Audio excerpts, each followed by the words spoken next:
mão na massa.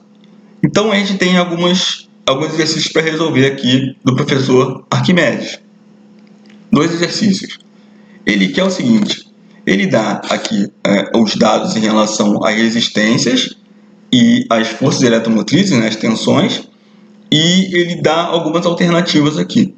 Nessas alternativas, cada alternativa vale uma quantidade de pontos que está em parênteses. E as verdadeiras a gente vai somar e vai dar, no final, a soma dos itens corretos. É basicamente para não dizer que é verdadeiro ou falso, a gente vai fazer dessa maneira. Então, a gente vai ter que resolver primeiro todo o circuito para depois poder analisar as alternativas. São 2 exercícios semelhantes. Então, vamos lá. Na primeira questão, o circuito é esse, esses são os dados do problema, tá? E você vê que no problema, primeiro fase, a gente tem que definir o sentido do circuito. E ele dá um chute, ele já dá isso pronto para a gente. Se ele não tivesse dado, a gente ia ter que descobrir. Então, ele está dizendo ali, ó, observe que o exercício já deu o chute inicial para o sentido das correntes. Caso ele não tivesse dado, caberia você arbitrar esse sentido. Contudo, o próprio circuito nos oferece uma dica do sentido de caminhamento da corrente. Observe que temos 2 equipamentos fornecendo tensão para o circuito. Logo, aquele que possui maior tensão funcionará como gerador, enquanto de menor tensão vai ser o receptor. Só vendo aqui, 240 e 100. Dessa forma, o exercício começa arbitrando o sentido para a corrente coerente, partindo do gerador do circuito. Sai do gerador, vai até o receptor. Apesar de não ser uma regra, esse pensamento pode te auxiliar sempre a dar um bom chute inicial. Lembre-se que nós vamos resolver o circuito em seguida aplicando a lei das malhas. Corrente 1 é igual a I2 mais I3. Se você olhar aqui para a malha, ó, em B, ela separa, né? A corrente que passa ali entre A e B, ela vai se separar em duas. Uma que vai em B e C e a outra em B e D. Isso vai fornecer o valor de cada uma das correntes. Se uma delas der um valor negativo, significa que arbitramos o sentido errado para aquela corrente, já que não existe corrente negativa. Então vamos lá. Arbitrar um sentido para cada uma das malhas e a polaridade de cada um dos seus componentes. Temos 2 malhas, a gente pode ver na figura aí, a malha ABDA e a malha BCDB. Vamos adotar o sentido horário para percorrer as 2 malhas, como ilustra a figura abaixo. Além disso, colocamos símbolos de positivo e negativo nos terminais de cada um dos componentes do circuito para nos auxiliar no entendimento do acréscimo ou queda de energia potencial elétrica quando formos percorrer as malhas. Agora, percorrendo as 2 malhas segundo a segunda lei de Kirchhoff. A soma algébrica das tensões dos elementos de uma malha é nula. Quando percorremos as malhas no sentido que adotamos, o sentido horário, ao encontrarmos a corrente elétrica passando pelos elementos, vai causar quedas ou acréscimos no nível de energia. Está lá no livro na página 98 até a página 100. Percorrendo então a malha BDA, que é essa que está circulada em vermelho. Partindo do ponto A, nós temos a tensão em A, menos RI, né? A resistência 10 vezes a corrente em I, menos a resistência 15 vezes a corrente I2, mais 240 milivolts, que é igual a VA. Organizando essa expressão, a gente ainda não vai ter os valores de 1 e 2, mas vamos deixar na referência deles, né? 5 e 1 mais 7,5 e 2 é igual a 120 milivolts. Agora, fazendo a outra malha. Da mesma forma, partindo do ponto B e andando no sentido horário. Então, vai ser a tensão em B, menos, como ele está indo do mais para o menos, né? Menos 5, que é a resistência, vezes o I3, menos 100 milivolts, que é aquela tensão ali do receptor, mais 15, que vai do menos para o mais, né? Mais 15, vezes 15, que é o receptor, e a corrente I2. Isso vai ser igual a VB, a tensão em B. Organizando os dados, a gente também vai ter uma outra fórmula que fica em função das correntes. 3 e 2 menos I3 igual a 20 mA. Organizando as 3 equações que encontramos durante o sistema, desde Kirchhoff, a gente consegue determinar o valor de I1, I2 e I3. E todos positivos, então o sentido arbitrado foi correto. Certo? Então, reescrevendo o sistema, ficou assim. Agora vamos verificar as alternativas. Primeira alternativa. No nó B, I2 é igual a I1 menos I3. Olhando para o último circuito, podemos ver que no nó I1 é igual a I2 mais I3. A gente vê aqui, né? I1 chegando em B é igual a I2 e I3 que saem de B. Então, é fato. I2, isolando I2 naquela fórmula dali, I2 vai ser I1 menos I3, verdadeiro. A corrente elétrica I2 que atravessa o resistor R2 é maior do que a corrente I3 que atravessa o resistor R3. A gente já calculou, né, as duas correntes e é verdadeiro. I2 é 1 mA e I3 é 4 mA.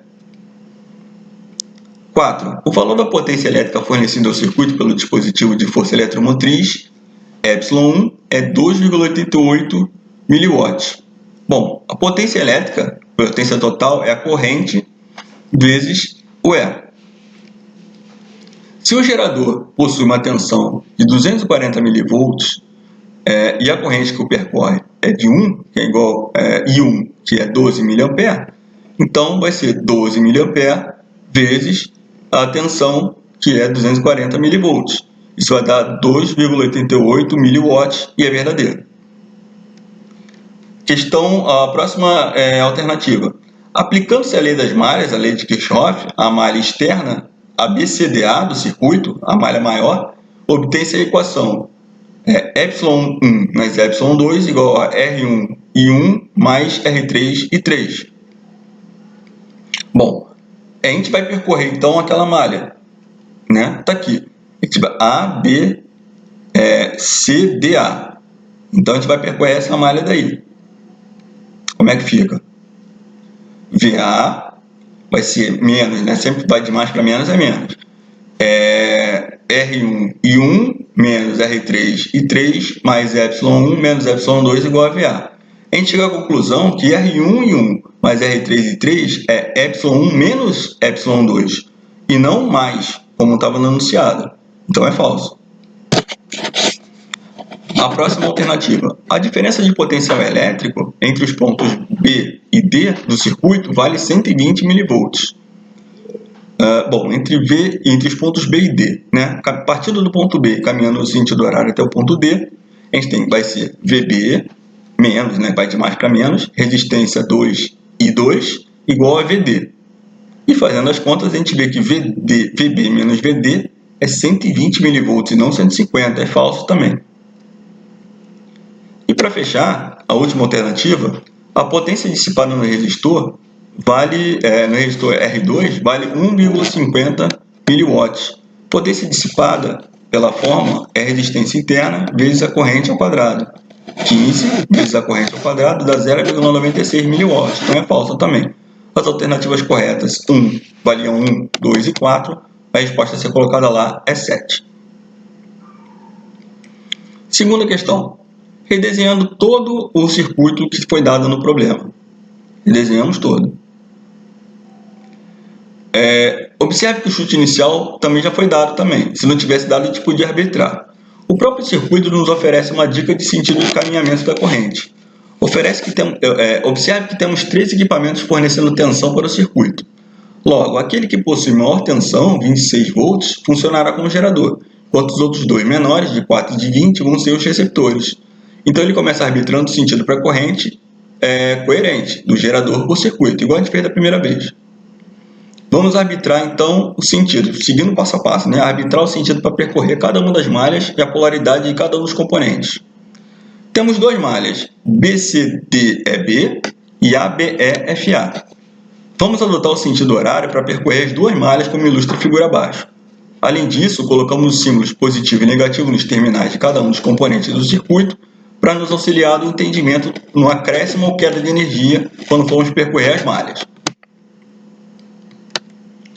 Aplicando a segunda lei de Kirchhoff, a lei das malhas, temos que percorrer as duas malhas. Para tanto, não esqueça, a soma algébrica das tensões dos elementos de uma malha é nula. Está lá na página 98 até a 100. Então, percorrendo a malha da direita, BCDEB. Partindo do ponto B e andando no sentido horário, começamos VB, menos 2, que é a resistência, vezes I1, partindo de B, né? Vai sempre de mais para menos, então é menos. Ele perde ali, menos 2 vezes I1, mais 26, que é o resistor que tem ali, né? Ele vai de menos para mais, o receptor, né?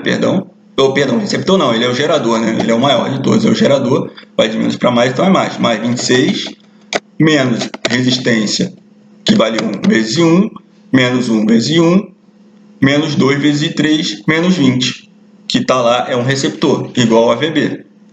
Fazendo as contas, deixamos aí em função de I1 e de I3. 2 em 1 mais I3 igual a 3.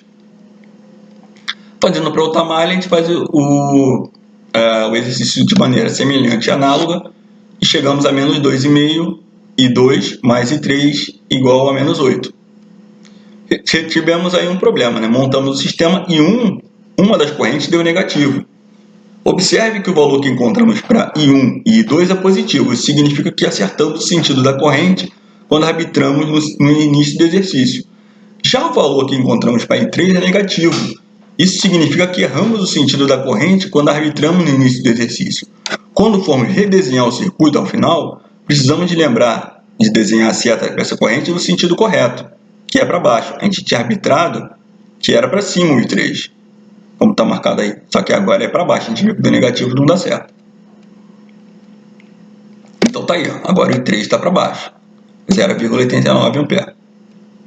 Agora vendo as alternativas. No nó E, I3 é igual a I2 menos I1. No nó E, cadê o nó E? Ele está lá embaixo, está lá embaixo no meio. Nesse nó ele diz que a corrente em I3 é igual a I2 menos I1. Nesse nó, I1 mais I3 é igual a I2. Isolando I3, I2 menos I1, é verdade. Então tá aqui, ó. A corrente I3 vai chegar no nó e vai separar para I2 e para I1. A potência elétrica dissipada pelo resistor R7 é o dobro da potência dissipada pelo resistor R1. A potência dissipada é a resistência interna vezes a corrente ao quadrado. Como pela resistência R7 passa a corrente I2, vai ter lá duas vezes que a resistência é 2, né? Vezes a corrente 2,84 ao quadrado, dá 16,13. Pela resistência R1 passa a corrente R2 também. Só que aí, no caso, vai ser 8,065. Então, de fato, o PR7 é 2 vezes PR1, verdadeiro. A corrente elétrica I2 que atravessa o resistor R5 é menor do que a corrente I3 que atravessa o resistor R6. Encontramos I2 igual a 2,84, enquanto I3 é 0,89. Então, I2 é maior do que I3, então isso aí é falso. A diferença de potencial elétrico entre E e A do circuito vale 8,52. Bom, se a gente partir do ponto E e percorrer a malha no sentido horário, a gente vai ter essa expressão aí, que é análogo do que a gente fez da outra vez. E dá 11,36, é falso. Na figura dada, todas as correntes foram arbitradas no sentido correto, exceto I2. Na verdade era I3, né, que a gente viu que tinha dado negativo. É falso. E o valor da potência elétrica fornecida ao circuito pelo dispositivo de força eletromotriz ε2 é de 51 watts, aproximadamente. Bom, a potência total é a corrente vezes o E. Se o gerador possui uma tensão de 26 e que a corrente que percorre é 1,95, então, multiplicando os dois dá 50,7, que é realmente aproximadamente 51, é verdade. As alternativas verdadeiras são a 1, a 2, aqui vale 1, aqui vale 2, aqui vale 32. Então dá 35 a resposta final. Temos algumas atividades já liberadas para fazer. Eu aguardo vocês para a próxima aula. Até mais.